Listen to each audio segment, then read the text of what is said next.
Alléluia. Nzambe eleki koleka. Pona bolingo na yo Nzambe, esika nga na uti, esika nga na kokende, tala makambo malamu na vi na nga, na oyo osali mpona nga Nzambe. Alléluia. Oza nde malamu. Baoyo nyonso batiaka bakanga nzela na nga, lelo bakoma na soni. Bisika nyonso ntango nalekaka,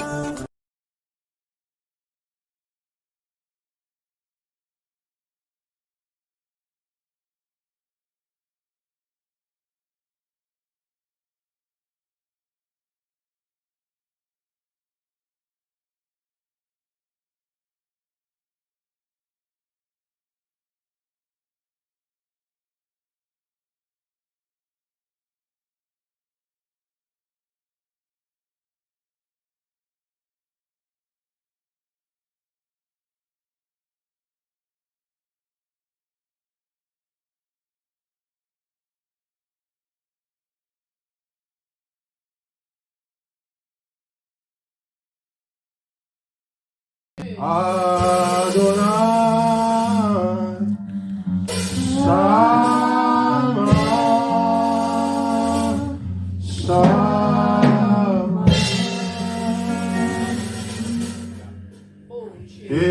Elohim, Adonai, Shama, Shama.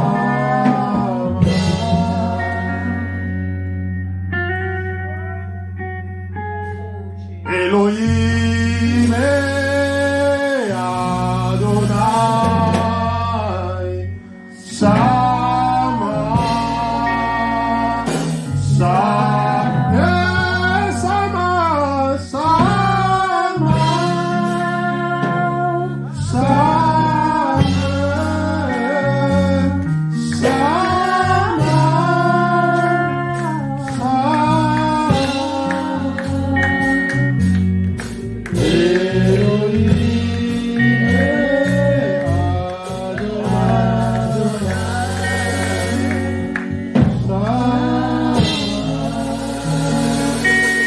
Shama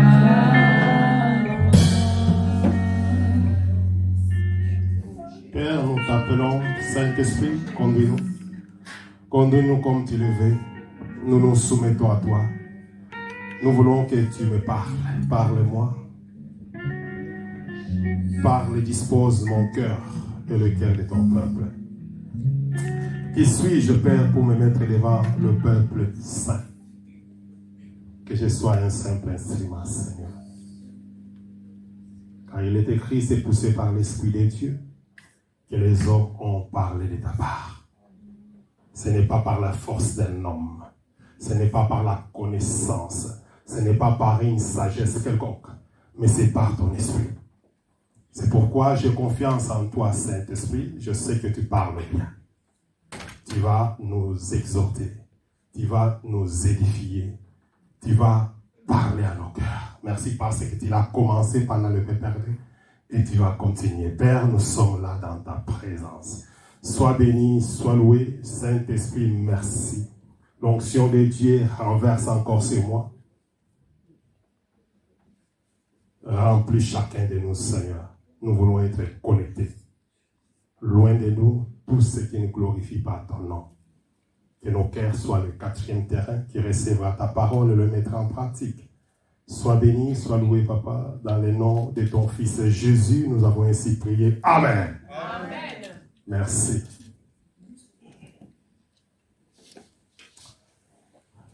Nous rendons grâce à Dieu pour ce dimanche 18, je crois. Ouais.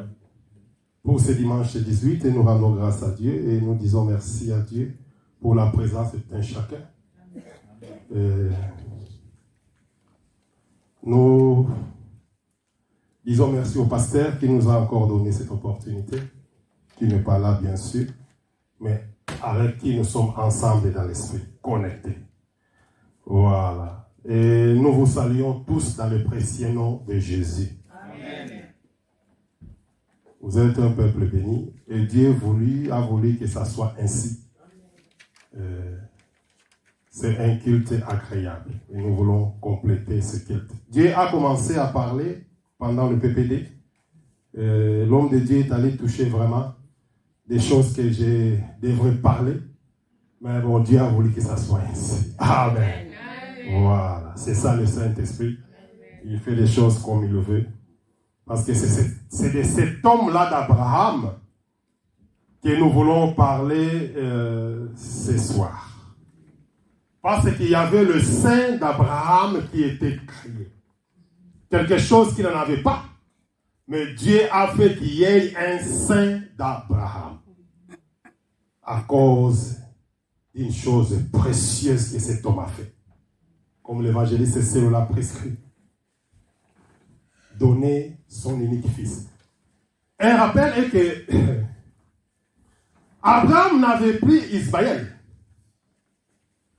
Agar était parti avec son fils. Il est resté avec Isaac. Mais comment l'unique fils qui m'est resté, Dieu va me dire de le donner en offrande, en sacrifice, comme holocauste. Mais ce n'est pas possible. Comment Dieu peut faire des choses comme ça? C'est lui qui a promis que je te rendrai ton nom grand. Je te donnerai un fils. Et le même Dieu dit, tu me le donnes. Non, comment Dieu ne peut pas créer un sein d'Abraham? Quelle foi! Cela ne veut pas dire qu'Abraham n'a pas fait des erreurs. Non. Abraham a fait plusieurs erreurs. Abraham a même donné sa femme pour dire que non, tu diras que tu es ma sœur. Parce qu'avec toute cette beauté, j'aurai des problèmes. Quelque part, un homme de la foi comme ça. Mais la foi n'est pas quelque chose qui est permanente. C'est pourquoi il faut prier à tout temps. Pour ne pas tomber. Parce qu'il nous arrive parfois des choses qui nous basculent, qui fait assez que tu peux perdre la foi. Et c'est très dangereux. Abraham a accepté d'écouter sa femme Sarah. La bêtise que le premier Adam avait fait, Abraham a fait la même chose. Dieu l'avait promis. Dieu n'a pas promis à Sarah, mais c'est lui qui avait la promesse. Et quand Sarah lui dit des choses, Abraham accepte. C'est pourquoi il faut que le dernier Adam puisse venir pour que les choses soient claires. Ce n'est pas un second Adam, c'est le dernier Adam qui est Jésus. Parce que si vous dites le deuxième, donc il y aura un troisième. Il faut bien lire la Bible. On dit le second homme, mais le dernier Adam. Le premier a commis des bêtises, il a écouté sa femme, Ève. Et alors, Abraham a fait la même chose. Ce qui est né de chair est chair. Mais ce qui est né d'esprit est l'esprit. C'est pourquoi la Bible dit, en réalité dans l'homme, c'est l'esprit.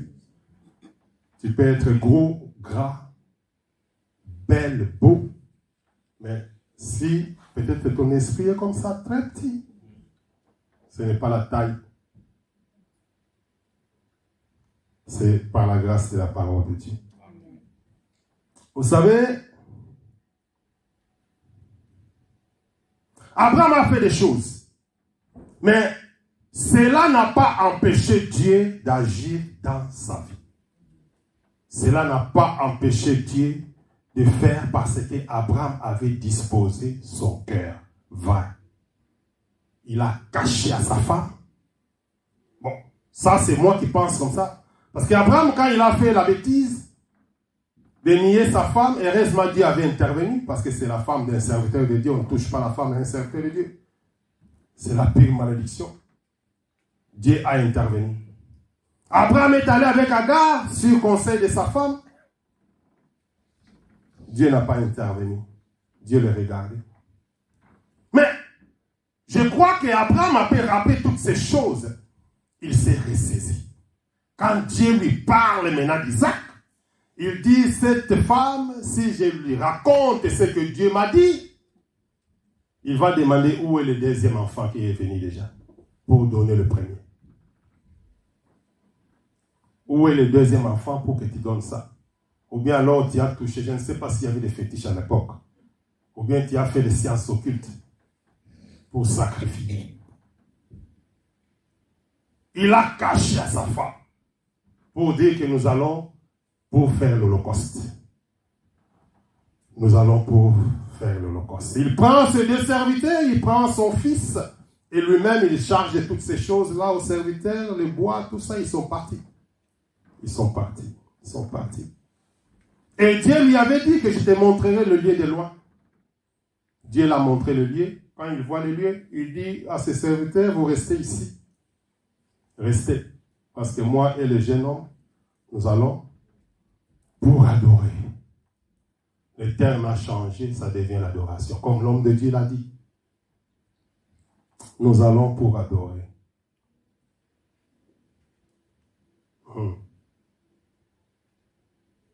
Vous savez, s'il avait dit que nous allons pour faire l'Holocauste, le sacrifice, même le serviteur allait être troublé. Je ne sais pas s'ils allaient laisser cet homme partir avec son fils. Mais comment ça? Ça devient compliqué. Tu nous laisses ici l'âne. Tu prends l'enfant, tu prends les bois, tu prends les couteaux, tu prends le feu et tu pars. Tu dis que tu vas offrir, mais alors l'âne, tu le laisses comment? Donc, Abraham, ça je pense qu'Abraham pouvait faire une stratégie de prendre aussi l'âne pour partir, arriver là-bas, mettre l'âne à côté, mais non. Quelle foi! Abraham savait que Dieu qui a donné ne peut pas reprendre. C'est un Dieu qui ne change pas. Ce qu'il a dit, il le fera certainement. Mais, on parle aujourd'hui de ça. Il avait une foi audacieuse, une grande foi. Mais si vous restez calme, vous-même en vous, vous retournez vraiment en vous, vous vous mettez à la place d'Abraham, tu comprends que c'était une équation compliquée. L'unique fils. Et je me pose des questions.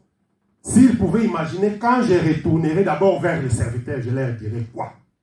Et quand j'irai vers Sarah, qu'est-ce que je lui dirai? Où est son fils? Le fils à maman. Un enfant qui est là, il est à cet âge-là avancé. Vous savez comment les mamans chérissent ce genre d'enfants? C'est terrible. Nous voulons parler, il y a un thème que j'ai pris dans le livre de Matthieu qui va nous amener encore à comprendre des choses. Que me manque-t-il encore? Que me manque-t-il encore? Qu'est-ce que moi je dois encore faire? Vous savez, parfois on arrive à un certain niveau, tu travailles, tu te maries, tu es posé, tu es bien. Tu crois que c'est fini, c'est pas fini. Il manque des choses. Tant qu'on vit, il y a toujours quelque chose qu'on doit faire. Dieu ne te laisse jamais en vie parce que tu as tout fait. Parce qu'il y a encore quelque chose que tu dois faire, que je dois faire. Et c'est parfois, Dieu fait des choses qui nous bousculent au courant de notre marche. Dieu permet parfois des choses pour que tu comprennes que il te manquait encore des choses. Tu restes seul. Tu étais marié ou quoi? Tu es resté seul. Tu avais des enfants ne sont plus. Il te manque encore quelque chose à faire. Ouais. Que me manque-t-il encore? C'est la question qu'on se pose aujourd'hui. Qu'est-ce que je dois encore faire? C'est que je n'ai pas encore fait. Parce qu'il y a toujours des choses qu'on n'avait pas encore fait. Il y a toujours des choses qui nous manquent à faire. Vous savez, je parlais avec quelqu'un qui est un bien-aimé catholique.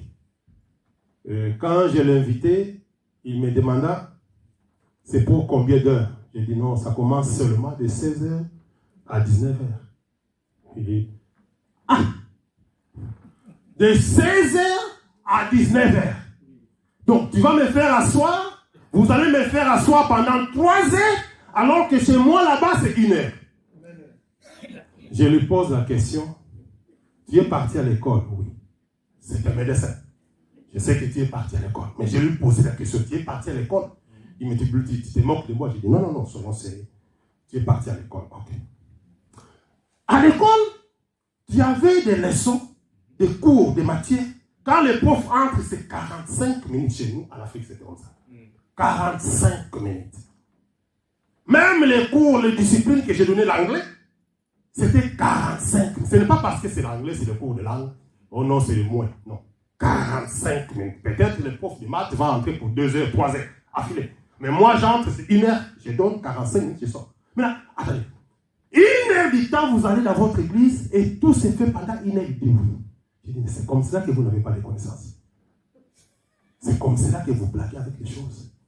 Tu vas t'asseoir devant la télé, même pour suivre les matchs, c'est 90 minutes. Le match. 90 minutes, tu es concentré.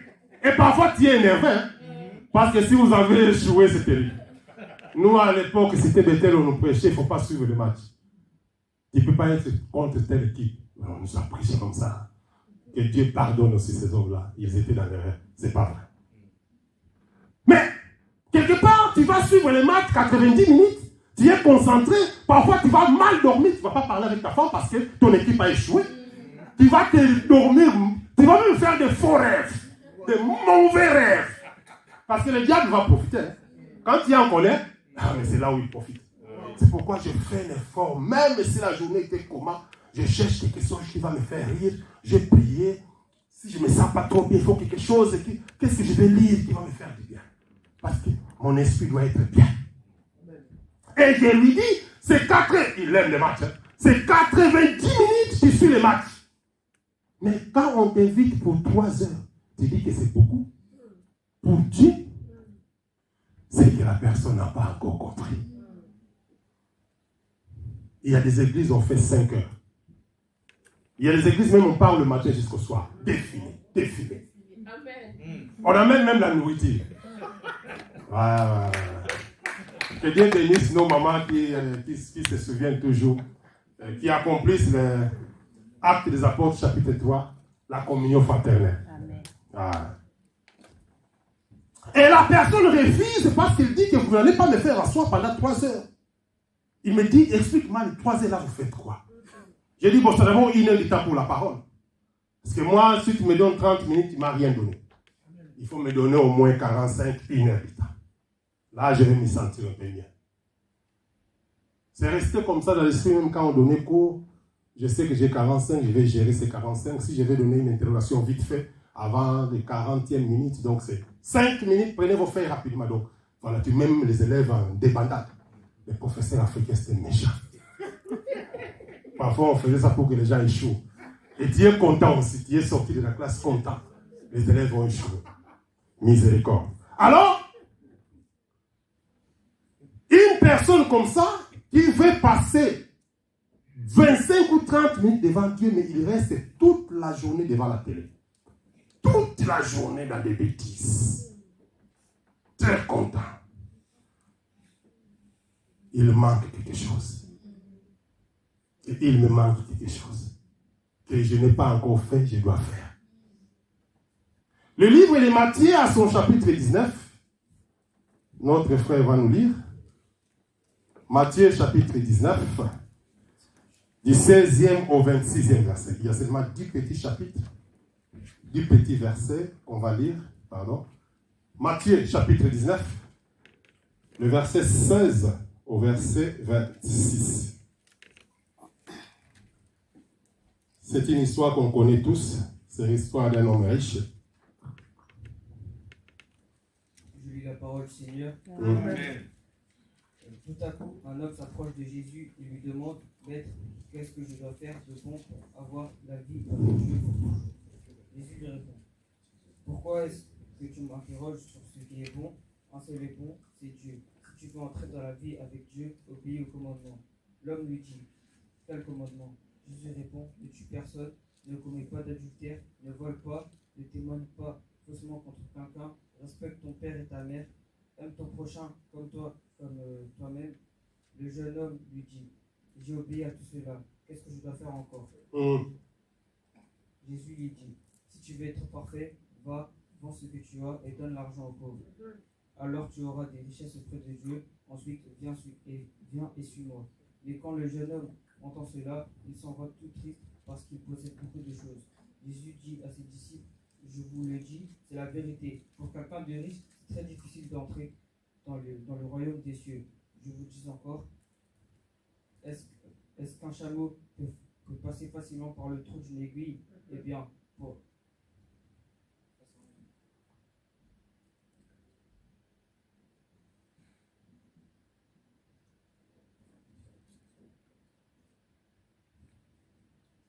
je reprends. Je vous le dis encore.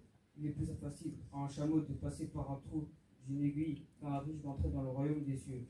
Les disciples, ayant entendu cela, furent très étonnés et dirent, qui peut donc être sauvé? Jésus les regarda et leur dit, aux hommes cela est impossible, mais à Dieu tout est possible. Amen. Amen. Amen. Prends aussi Psaume rapidement. Psaume, comme ça tu vas t'asseoir, chef. Prends Psaume chapitre 20, les 12e versets. Psaume chapitre 20, les 12e versets.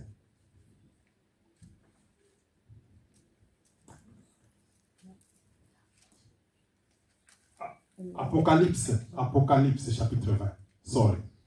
Apocalypse chapitre 20, le verset 12. Désolé. Apocalypse chapitre 20, le verset 12.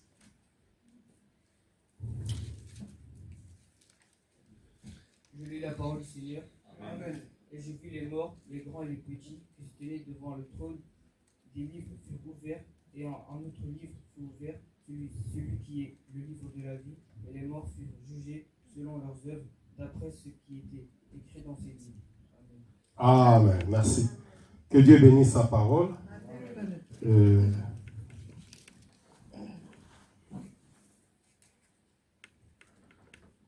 Nous venons de lire dans le livre de Matthieu, le chapitre 19, l'histoire que nous connaissons tous.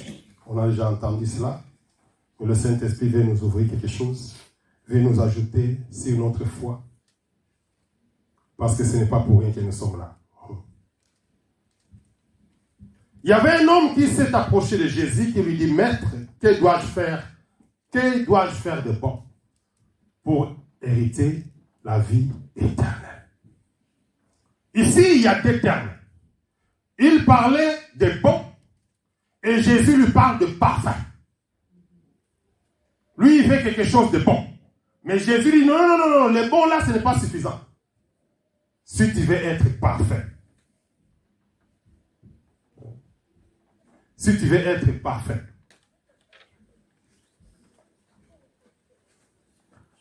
Alors, Jésus dit, dans une autre version, me dit, pourquoi m'appelles-tu bon maître?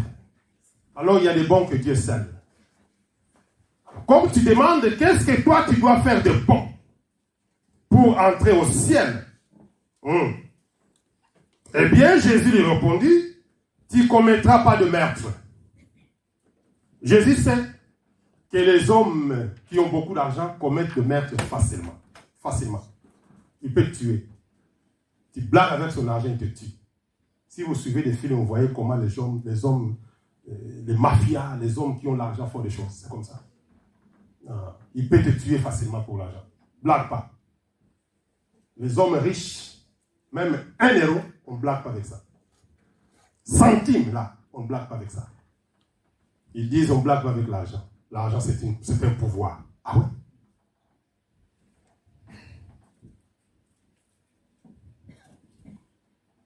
Alors Jésus lui dit, tu ne commettras pas de meurtre. Tu ne commettras pas d'adultère. Ce sont des gens qui sont beaucoup qui font d'adultère soigneusement. Parce qu'avec l'argent, ils peuvent prendre toutes les femmes qu'ils veulent. Avec l'argent, ils peuvent prendre toutes les femmes qu'ils veulent. Ce n'est pas un problème. La femme, c'est l'argent. C'est ce que les gens disent. La femme, c'est l'argent. Alors Jésus lui dit, il ne faut pas faire d'adultère. Tu as ta femme, tu restes avec ta femme. Et c'est difficile pour les hommes d'affaires. Quand ils voyagent beaucoup, c'est compliqué. C'est intéressant. pas d'adultère, tu ne commettras pas de vol. Alors les gens croient que ceux qui ont beaucoup d'argent ne volent pas. C'est le mensonge. Ce sont des grands mafieux. Ils te font des choses. Si tu vois ça, tu dis ce n'est pas vrai. Pas de vol. Il ne faut pas voler. Ce ne sont pas comme dans mon pays là. Maintenant, les vols, c'est bien équilibré. Ils ont équilibré ça, ils appellent ça détournement. Donc, c'est les détournements. Non, le président n'a pas volé, il a détourné. Les ministres, non, il n'a pas volé, frère. Il ne faut pas dire ça, il a détourné. C'est le vol. C'est un vol organisé. Miséricorde. Ils ont l'argent, mais ils ont encore besoin d'argent. Ils ont acheté des villas et villas, ils ont encore besoin. Vous voyez comment ils sont stupides. Ils s'en foutent des restes. Votre misère, ce n'est pas leur problème. Vous mourrez sous les eaux, ce n'est pas leur affaire. D'ailleurs, pour eux, vous devez être sacrifiés comme ça. Il ne faut pas voler. Et les hommes riches volent. Parce que c'est eux qui disent ici, c'est Jésus. Ce n'est pas moi. Il ne faut pas me condamner jusque-là. Moi, je n'ai encore rien dit. C'est Jésus. Il lui dit, il ne faut pas voler. Mais l'homme devrait dire, mais moi, je suis riche. Et comment Jésus sait que vous êtes des voleurs.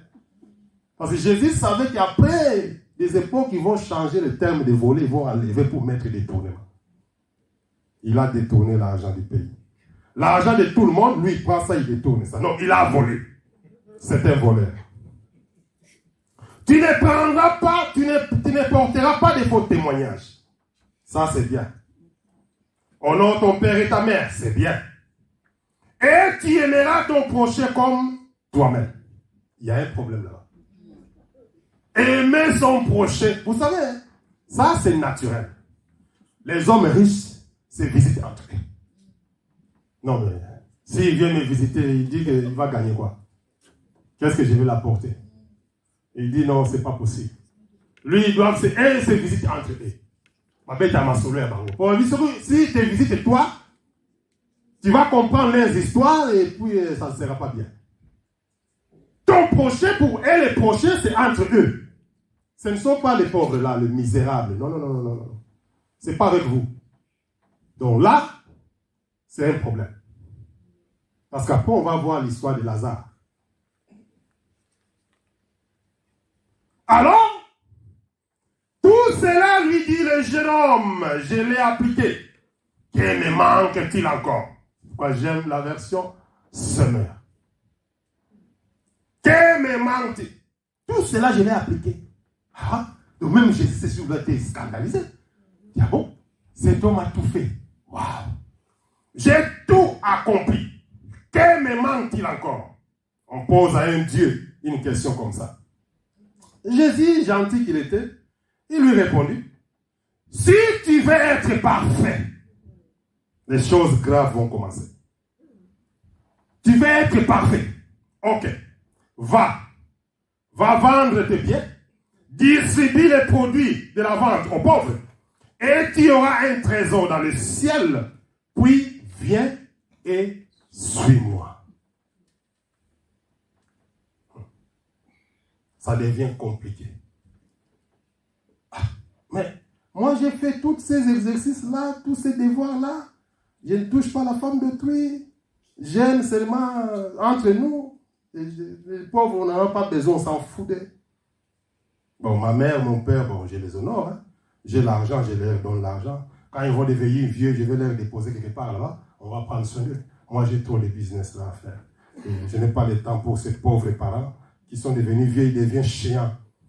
D'ailleurs, quand ils deviennent vieux, ils commencent à pisser là-bas, ils commencent à tout faire. Moi, je n'ai pas ce temps-là. Donc, je les dépose quelque part là-bas et puis on va prendre soin. Je vais passer quand j'ai le temps. Miséricorde. Et l'homme croyait qu'il faisait tout. Et alors, Jésus lui dit, il doit être parfait. C'est pourquoi Paul le dit, nous courions vers la perfection. Paul, l'homme de plusieurs miracles, l'homme qui a fait des choses, il dit, il me manque des choses, c'est pourquoi je continue à courir pour atteindre la perfection. Et Jésus dit à cet homme, tu n'es pas parfait, monsieur. Pour être parfait, va vendre tes biens. Prends l'argent là, Donne ça aux pauvres. Les pauvres que toi tu n'aimes pas, donne-leur maintenant cet argent-là. Et après, ne reste pas chez toi. Viens. Non pas seulement tu viens, tu me suis. Parce qu'on peut venir et ne pas suivre Jésus. On peut être là et être absent.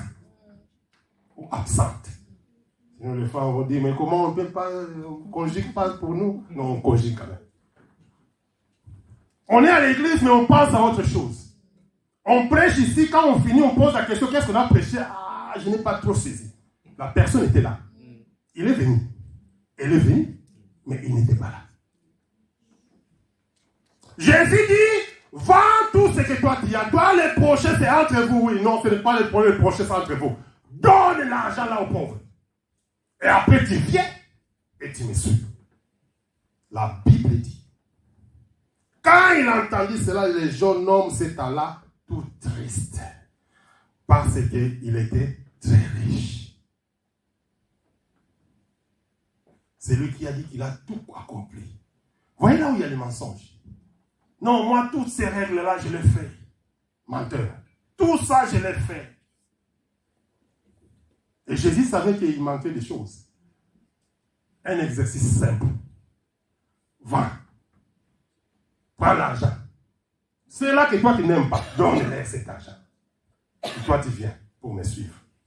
Il est retourné triste, abattu. Et après, Jésus dit aux disciples, vraiment, je vous l'assure, c'est avec assurance que je vous le dis. Il est difficile à un riche d'entrer dans les royaumes des cieux. Difficile.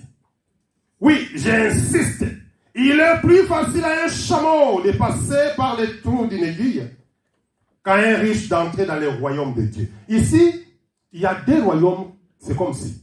Royaume des cieux et le royaume de Dieu. Je ne sais pas si vous comprenez ou nous lisons la même Bible. Jésus parle ici, j'insiste, non, je vous l'assure, il est difficile à un riche d'entrer dans les royaumes des cieux. Et il dit, j'insiste, qu'il est plus facile à un chameau de passer par un trou de lion qu'à un riche d'entrer dans les royaumes de Dieu. Jésus, quand il prêchait, il disait, le royaume de Dieu est parmi vous. Le royaume de Dieu est au milieu de vous. Le royaume de Dieu, c'est au milieu de vous. Il ne parlait pas du royaume des cieux qui est au milieu de vous. Mais il parlait du royaume de Dieu. Quand nous nous réunissons, c'est le royaume de Dieu qui est là. Et nous prenons ça pour préparer maintenant le royaume des cieux. Nous mettons la parole en pratique, c'est pour préparer, activer le royaume des cieux. Là, c'est le royaume de Dieu. L'église née après la Pentecôte, c'était le royaume de Dieu qui était là. Les pèlerins sont devenus découragés. Le royaume de Dieu descend. Jésus n'a pas parlé d'abord du royaume de Dieu. Il a dit le royaume des cieux, c'est difficile pour un riche. D'ailleurs, je vous dis, un chameau peut passer par un trou de lion. Et ça a été scandalisé pour les disciples. Je me souviens, je ne sais pas, si Paul avait attrapé ses barbes, il avait attrapé quoi? Jean était comment? Jésus, tu parles des choses qui sont compliquées. Les disciples furent très étonnés et se demandèrent, mais alors, qui donc peut être sauvé? Parce que souvent les gens disent que la pauvreté va te faire entrer à l'enfer. Mais ici, Jésus nous montre les choses un peu au contraire. La Bible dit, il martelait sur la richesse, sur les hommes riches. Alors les disciples demandaient, qui peut être sauvé? Jésus leur dit, cela est impossible aux hommes, mais pas à Dieu. À Dieu, tout est possible. Ça paraît difficile aux hommes. Difficile, quoi? Comment cet homme qui a tout fait sur ces histoires-là, tu lui donnes un exercice, un petit devoir, il a échoué. Il a vu ses biens, il dit non, c'est pas possible. je vais donner, suivre ces messieurs qui n'ont pas de toit. Ils dorment parfois chez autrui, parfois là-bas, parfois de l'autre côté. Parfois dehors. Parce que Jésus, il y a des fois, il dormait dehors. Maintenant, un homme riche qui a ses palais, tu lui dis, vends tous ces palais-là, viens me suivre. Non, c'est pas possible. Il est difficile à un riche. L'homme de Dieu a parlé ici. Ce que tu as, c'est Dieu qui t'a donné. Même si tu dis que non, moi je l'ai trouvé parce que mes ancêtres ont laissé ça. Tes ancêtres, c'est Dieu qui leur a donné. Non, mais ils ont travaillé. La force pour aller travailler, c'est Dieu qui leur a donné. Non, ils étaient très sages pour accumuler. Oui, cette sagesse-là, c'est Dieu qui leur a donné. Donc, tu vas toujours te retrouver que c'est Dieu, l'auteur. C'est Dieu. Et je me souviens, il y a un pasteur qui disait, je prie que Dieu vous visite. Je ne vais pas recevoir des hommes riches, mais je vais vous faire des hommes riches. Il disait ça pourquoi? Parce que si vous recevez un homme puissant, riche, il va vous commander. Il arrive dans l'église, d'abord on lui donne la place de choix, la place d'honneur, parce que, non, soyons sérieux. Bon, je pose une question entre nous. Ça, c'est entre nous. Macron vient ici. Vous allez le mettre aussi. Macron. Prenez seulement Macron. Il vient ici. On va le mettre où? On va le mettre là derrière. Non, ça, c'est entre nous. C'est parce qu'on voit Macron. Mais si entrer ici quelqu'un qui n'a pas de chaussures, on le met derrière. D'abord, pour l'image des caméras, il faut être propre. Et peut-être que c'est la porteur de la grâce de Dieu. Amen. Tu vois ce que les hommes voient, ce n'est pas ce que Dieu voit. Dieu voit les choses autrement. Dieu voit les choses autrement, frère. Dieu est Dieu.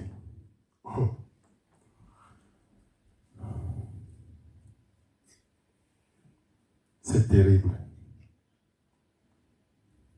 Et les disciples étaient là. Après, ils posent la question à Jésus. Mais nous t'avons suivi. On a tout laissé.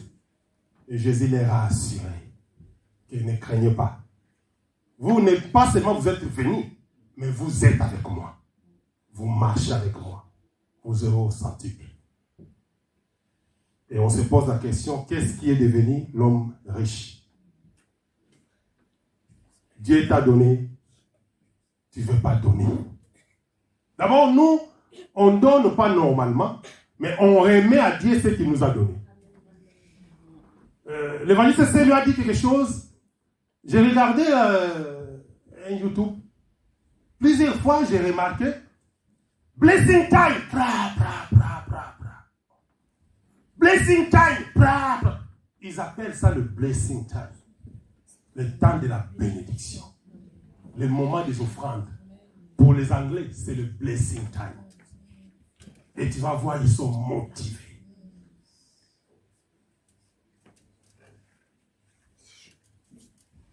Motivés pour donner les offrandes.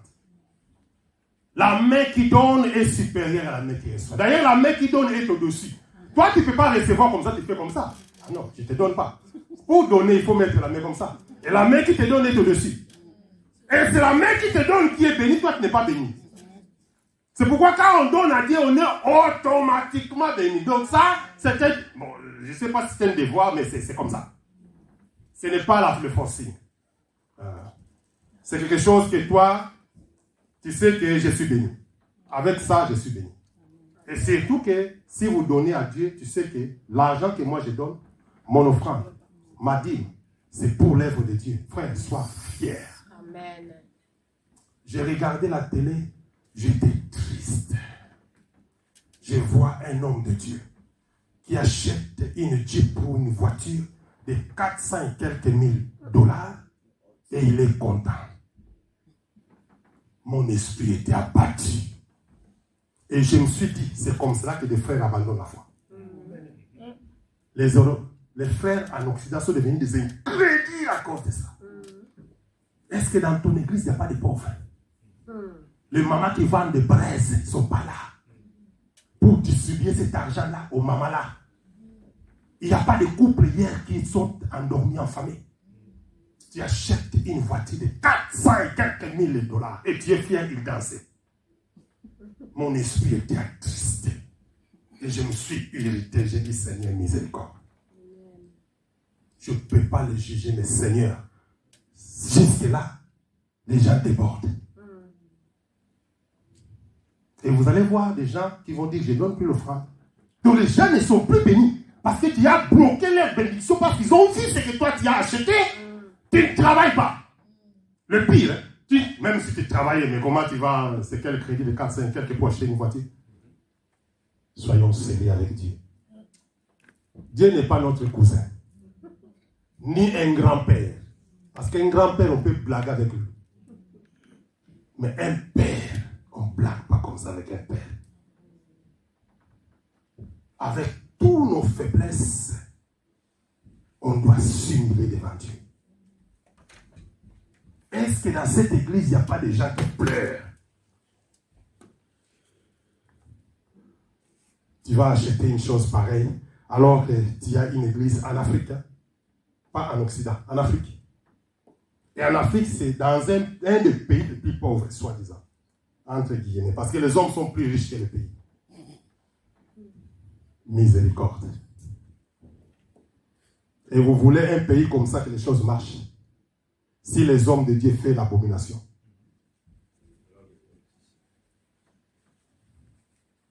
Que Dieu nous fasse grâce. Et dans le livre d'Apocalypse, au chapitre 20, le 12e verset, on nous parle de grands et de petits. C'était la 6e vision des gens. Il y avait 7 visions qu'il voyait. La 6e vision, il a vu des grands et des petits. Et des livres étaient ouverts. Et dans ces livres-là, c'était écrit tous les actes que les hommes posent. Et il y avait un autre livre qui était aussi là, mais ce livre-là, c'est le livre des vies. Mais il y avait plusieurs livres où on écrit les actes qu'on pose. Au tonga qui monte, c'est écrit. Oh non, on a ah bon? Et si la personne écoute que tu es parti dire des choses, au lieu de chercher ton frère, assis-toi avec ton frère. Dis-toi, frère, ça je n'ai pas aimé. Mais tu pars dire à l'un, à l'autre, et comme ça. Et un frère écoute ça, il abandonne la foi. Moi, tu peux dire ça, j'abattache encore. Amen. Parce que dit sur haut, tu dit que si je laisse Dieu, 10 secondes, c'est plus, on me mange. Amen. Donc moi, on m'attend comme ça. Ils attendent avec des... Je ne sais pas si c'est avec des machettes. Non, c'est sérieux. Ton langage de mon ligue, frère. Je m'attache de plus. Parce que je comprends que, le diable me connaît. Ah oui, il me contrôle. Donc s'il envoie des gens comme ça, même mes frères à moi qui font ça, donc le diable est en train de me contrôler. Là, je suis rassuré. Puisque si tout va bien, parfois je commence à me douter. Est-ce que ça va? Est-ce que le diable a beau Seigneur? Lui, il ne peut pas oublier quelqu'un. Si tu dis ça, on a signé un contrat de combat permanent jusqu'à ce que je mourrai. Jusqu'à dans mon cercueil, et là, il sera un peu content, il sait qu'il ira aussi à l'enfer. Miséricorde. Alors, Jean voyait dans une vision des grands et des petits. Alors, je me suis posé des questions. Des grands et petits comment? Parce que si tu meurs, il n'y a plus de question des grands ou petits. Les squelettes, c'est le squelette. Je ne sais pas si les squelettes sont courts, les squelettes longs, grands. Mais ici, pas court, il dit grand et petit. Donc, il y a des gens qui vont mourir grands. Et il y a d'autres qui vont mourir petits. Tu peux les voir pas la mounette, mais petits. Je vous assure. Tu vois quelqu'un costaud, toi tu as peur de lui. Non, c'était petit. C'est pourquoi David devant Goliath, il ne voyait pas la taille là. Amen. Un court, David était court, je ne savais pas. Amen. Il était vraiment très court. Moi je suis plus élancé que lui. Mais il a dit, le Goliath, il regardait, je parle comme ça. Et il dit, mais celui-ci, c'est un incirconcis, je vais l'éliminer dans quelques secondes. Tu meurs petit. J'ai pris des ratés, Dieu Seigneur, ne permet pas que je meure petit. Amen. Il faut que je meure grand. Amen. On ne va pas mourir grand parce qu'on a de bien. Non. Détrompez-vous. Ce n'est pas de ça qu'il s'agit. Il ne s'agit pas d'être riche pour mourir grand. C'est faux. Parce que dans la Bible, dans le livre de Luc, à son chapitre 16, le 19 au 31e verset, on ne va pas lire ça, je vais expliquer parce qu'on est en cours derrière le temps.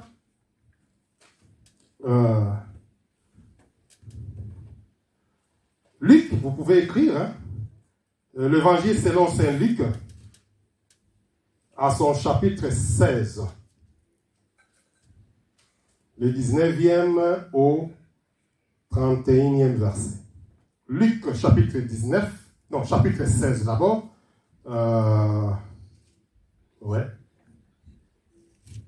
Le verset 19 à 31. C'est l'histoire de l'homme riche et du pauvre Lazare. Nous connaissons l'histoire. On va juste expliquer pour qu'on puisse se mettre à la page. Cet homme riche était toujours vêtu d'habits coûteux, raffinés. Sa vie était chaque jour de festin de plaisir. Alors que la Bible nous dit chaque chose à son temps. La Bible n'interdit pas de faire le plaisir. Non, il faut te faire plaisir. La Bible n'interdit pas de faire des fêtes, des festins. Non, mais la Bible ici mentionne clairement que sa vie était toujours, d'abord il était bien vêtu, c'est normal, il a l'argent. Des habits coûtés et raffinés, et sa vie était tous les jours festin et plaisir. Un pauvre Lazare se tenait couché devant les portails de sa villa, les corps couverts de plaies purulentes. Pas de simples plaies, des plaies qui puent. Il aurait bien voulu calmer sa faim avec des miettes qui tombaient sous la table du riche. Les chiens même venaient lécher ses plaies. Les pauvres Lazare mourit, donc les pauvres mourit, et les anges l'emportèrent auprès d'Abraham. Les riches mourirent à son tour, parce que les pauvres doivent mourir vite, les riches après. Lui, il a des soins médicaux adéquats, il a des moyens pour se faire soigner. Pauvre Lazare, comment il ne va pas mourir? Il faut qu'il meure tout vite. Lui, il est parti premier. Mais ce qui était bien, l'homme de Lazare est mort, les anges sont venus le prendre. Les anges de Dieu sont venus prendre un pauvre pour l'emporter au sein d'Abraham. Et l'homme riche mourit aussi à son tour. Et on l'enterra. Il y a une différence. Amené au sein d'Abraham, auprès d'Abraham, et un autre, on l'enterre. On l'enterre. Du séjour de mort, cet homme avait des douleurs cruelles. Il souffrait. D'abord, ici, l'homme n'est pas en enfer. L'homme est au séjour de mort, mais il passe mal. Au séjour de mort, il n'est pas encore parti en enfer. Il souffre. Et alors, à partir du séjour de mort, il leva les yeux et aperçut de lui Abraham et Lazare à côté de lui. Alors il s'écria, Abraham, mon père, aie pitié. Vous savez, quand je lisais ces versets, le Seigneur m'amène à comprendre une chose. Bon, moi je connais Évangéliste Cécile, je le connais. Si je vois Évangéliste Cécile avec une autre personne, là, mon intention, je vais d'abord appeler qui? Celui que je connais. Je ne peux pas appeler celui que je ne connais pas. Parce que ici, le père Abraham, l'homme riche n'a pas connu père Abraham. Mais l'esprit lui amène de savoir que celui-ci, c'est le père Abraham. Il voit le père Abraham, il voit Lazare à côté. Alors, lui, c'est un homme riche. On l'a appelé Lazare pour l'amener, pour le faire service. Il dit non. Ici, c'est un problème de grands et de petits. Le père Abraham, c'est un grand. C'est un grand, père Abraham. Et Lazare, c'est un petit. Je l'ai connu, il restait là-bas, c'est devant mon portail. D'ailleurs, c'est un malheureux que j'ai mangé des miettes. Ouais. Il dit au père Abraham, est-ce que tu peux envoyer Lazare Lui, il est habitué à commander. Il y a des gens comme ça, habitués à commander. On avait comme ça une grand-mère. Les gens fouillaient à côté de lui. Parce que lui, elle, quand elle s'asseyait, vous allez la mener tout là-bas. Mais elle aimait préparer. Elle préparait tellement bien. Au lieu de t'envoyer, prends-moi les muscades avec les oignons, tout ça, parce que je connais maintenant ces histoires, je prépare. Voilà. Envoie. Non, lui, il envoie, prends les muscades. Tu as vu avec? Il est là, elle est là calmement. Après, va prendre. Mais pourquoi tu ne m'as pas envoyé une fois pour toutes? Et les gens comme ça, à commander. Et je me disais, donc, mon grand-père avait des problèmes sérieux. Parce qu'une femme comme ça, c'est compliqué. Et l'homme riche était habitué à commander. Au lieu d'envoyer Père Abraham pour lui faire des services, non, il dit que ça c'est un grand. Moi je me suis habitué avec des petits. Lazare, toi tu es un petit. Bon, Père Abraham, moi je ne peux plus envoyer Lazare directement. Toi, comme il est à côté de toi, envoie-le pour me faire service. Pour tremper son doigt. Parce que ici, c'est la galère. Père Abraham dit, mais c'est impossible. Il y a une distance terrible entre vous et nous.